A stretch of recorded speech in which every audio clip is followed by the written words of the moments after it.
ẹ kú kàlẹ̀ sà. àdúpẹ́ fọlọ́run lóòótọ́. lára nǹkan tí ó ń ṣe èèyàn níjàmbá jù léni tí ò mọkùnrin kò mọ́bìnrin kò mọ́dé kò má gbàdàgbà náà ni àìsàn ẹ̀jẹ̀ ríru hypertension wọ́n ní ayára pani ni. bàbá kí ni ó ń fa àìsàn ẹ̀jẹ̀ ríru? olóòtú adó ọpẹ́ fọlọ́run, ọlọ́run ò ní fi wá sílẹ̀, ọlọ́run mọ́jà rí wàhálà.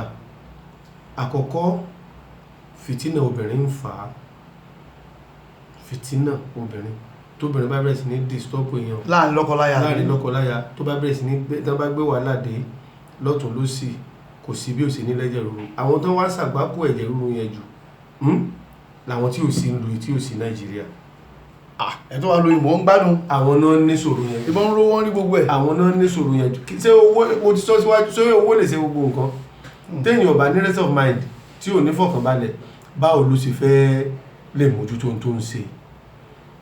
kò sọgbọ́n tó fẹ́ dá sí tó fẹ́ fi mójútó. ẹlòmíì ìyẹ́rìtì hypertension nínú ẹbí wọn ni. ajẹ́ pé kò tẹ́ pé bàbá lè fọmọ ni. àjogúnbá lẹ́lòmíì ló máa ní láti ṣe. ẹlòmíì dẹ̀ ni ó ní èjì tó bá ti di pé ó ní báyìí kò sí bí ẹ̀ bá ní cholesterol ó máa padà, kò sí tí ò ní tí cholesterol ò ní build. ìwọlé tó ń pè ní cholesterol. tọ́ra bá ti pọ̀ jù inú ara èèyàn. inú ara ẹlòmíì wá ní kó má jẹ nǹkan tọ́ra bá pọ̀ nínú ẹ̀ ló máa yàn láàyò tí a mọ̀ jẹ. ẹlòmíì infection lè kò sí tí ò lè trigger tó ló máa pile jọ sínú àgọ́ ara ni. báyìí ti pé bí èèyàn bá ti ń dàgbà sí ni kíní yẹn máa dìde ló máa pọ̀ sí ló máa pọ̀ sí ló máa pọ̀ sí. bó bá dẹ̀ ti ń pọ̀ sí bẹ́ẹ̀ yẹn kò sí ń tẹ́ ẹ lè lò ju pé ká lo ewé àtegbò ilẹ̀ bàbá wa ń ló lè kí ọ ẹ̀jẹ̀ ríru yẹn. bẹ́ẹ̀ bá dẹ̀ ti tẹ̀lé bó ṣe yẹ kó tẹ̀lé a rí pé àlàáfíà dé. wọ́n tiẹ̀ ní pé nílé iṣẹ́ wọ́n lẹ ní kinní kan bí lúbúlúbú báyìí ni pé téèyàn bá ti mú báyìí téèyàn bá ti ń lo báyìí kó á lọ túká báwo kí nìkan ẹgbẹ́ ká tiẹ̀ ẹ ṣàfihàn káfárá kán tiẹ̀ rí ná kán tiẹ̀ rí. àfihàn powder yìí èsì hypertension powder lẹ́jẹ̀wọ̀n òun lẹ́yìn àṣẹ nílé iṣẹ́ wa tó dẹ̀ jẹ́ pé téèyàn bá lò àwọn tó ti lò tó lóòtú náà mọ̀ ìlú lóòtú fi sọ jáde yìí sí kò ń ṣe pé akéde àbígbá àbáwo òtítọ́ àti ìmọ́tótó òun ni a fi ń ṣe ìwòsàn nílé iṣẹ́ Àyọ̀bí Herbal Therapy Center. nítorí wípé à ń lọ wá egbò fúnra wa lóko ni tàbádẹ̀ ti kó gbogbo ẹ̀ papọ̀ ó ti dòun àgbéfẹ́lẹ́rọ wọn á lọ pẹ̀lú ìmọ́tótó òun là fi ń ṣe ń tá àbámọ̀ àdínsọpá ń ṣe o kọlọ́n kó mọ́ dà wà láàmú. gbogbo àwọn tó dẹ̀ ti ń lò wọn wá ń dú ọ̀pẹ́. gbogbo ẹ̀kọ́ ni kan rí aláṣẹ àti olùdásílẹ̀, àwọn òṣìṣẹ́ wọ́n wà tí wọ́n lè rí tí wọ́n á tún ṣe àyẹ̀wò fún wọn ní ìlànà ti ìgbàlódé ní olúléeṣẹ́ wa. pẹ̀lú àgúnmọ̀ yìí. bẹ́ẹ̀ ni bí ìyẹn sì jẹ́ nìyẹn. eléyìí tó ní olómi o. ẹ porúkọ ẹ ní parun. ẹ yé ká wò yẹn náà.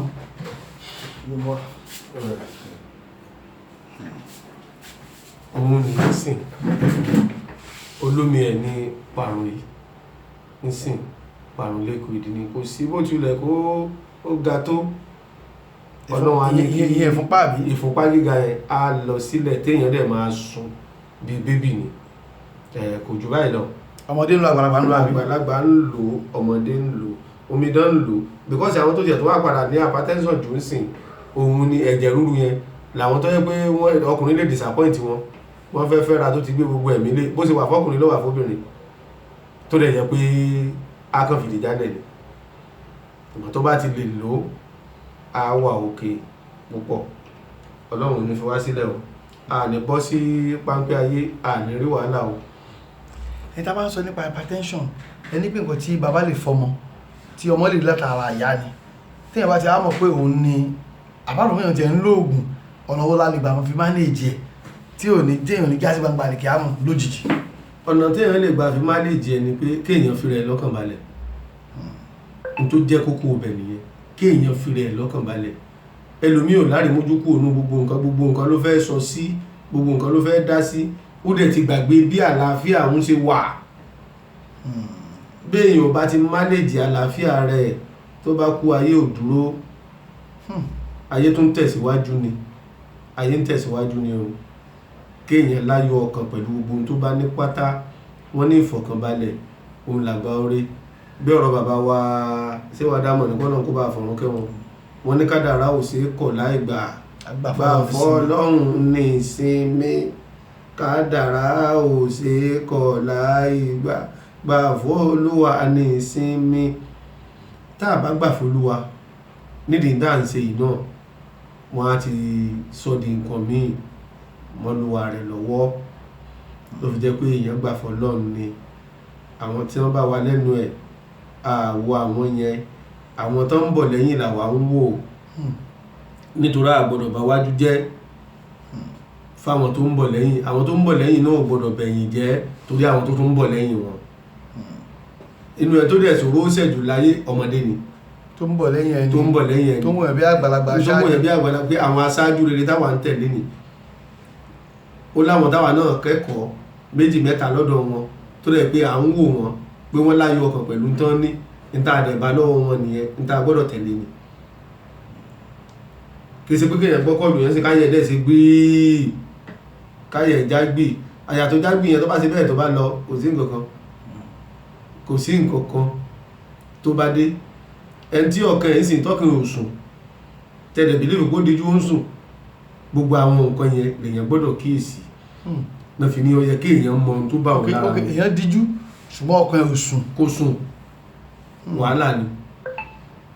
Gbogbo ẹni tó bá ti mọ̀ pé òun ní high blood pressure, ìmọ̀ràn tí mo lè fún òun jù pé gbogbo tó bá ti jẹ́ nǹkan tí ó ti jẹ́ hot drink kó má mu. Bí ọtí líle, energy ìwá ní kìnnìkan mẹ́ra kọ́ mọ́dà bí ẹ̀pá ń bá wọn iléeṣẹ́ yẹn polówó, kó má mu rárá. Àwọn kìnnì ẹlẹ́rìndòdò ń kọ́. Ẹlẹ́rìndòdò ó lè tán bó lè mú nú ẹ̀. Èyí tó bá ti ní gáàsì jù wọ́n sá. Tí gáàsì bá ti pọ̀ jù ńbẹ̀ kí wọ́n sá fún irú ìtàn fọsàn ṣe nísìn wọ́n lè mú gbogbo àwọn nǹkan yẹn náà lè mú. Ìtàn fi ọsàn ṣe olómi pẹ́nápù wọ́n lè mú, àmọ́ tó bá jẹ́ pé nǹkan tó gbóná jù kàn mọ̀ mú. Ẹ̀bọ̀ tí ẹ̀ máa ní hypertension kéré wà ń kọ́, ṣé kò ní kí ẹ̀ mọ́ bóbìnrin sùn? Èyàn ò ní kò disturb, ó yàtọ̀ síra wọn.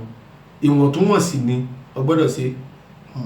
Ìwọ̀ntúnwọ̀nsì ni nígbà tó mọ bí ẹ̀ tí ẹ ṣe wà, olóhùn lọ́sẹ̀ márùn-ún wà lọ ra àwọn wọ́n ní pé wọ́n lọ ra ọ̀rùkíní kan lọ́dọ̀ àwọn mọ́là, wọ́n lọ sí pé wọ́n lọ ṣàwo, ń ṣe pé wọ́n ṣàwo. Ìgbà tó bá padà yá yóò padà kọsẹ́ náà ni. Àwọn bàbá wa ẹlòmíì ń bímọ àti age 75, 80 tó ń fẹ́ yàwó tó ń bímọ.